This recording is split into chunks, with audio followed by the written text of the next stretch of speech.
Here we're looking at two things of max velocity sprint mechanics. So one is their projection, how they get off the ground, and two, their switching factor. All right, so this is the same rep, same session, same girl, just one different coaching cue apart. Okay, so as we're going to see here, we'll start at the top one.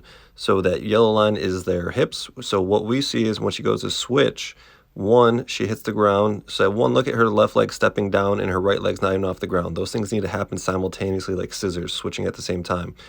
And then also, so you'll see her foot's on the ground, then she basically starts picking up the other one, doesn't bring it as high, and also, as you can tell, look how low her hips sink below this line. So look at if we drew a line at the bottom of her hips here, that gap between the yellow line where she started and how far she fell going down.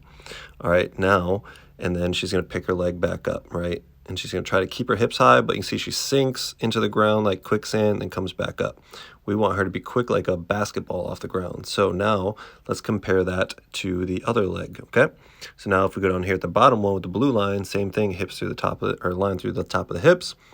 What we're going to do is watch when we see her switch. So obviously she loads a little bit on that one, but look at when she hits the ground more. So one, let's look at the switch like we talked about.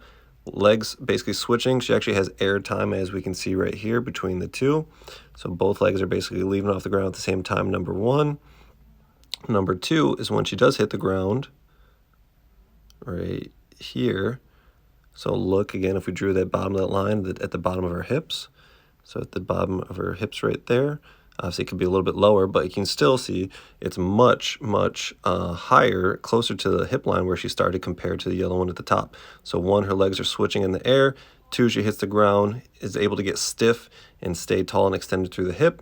And that's going to be a lot more reactive and improve your max velocity sprinting.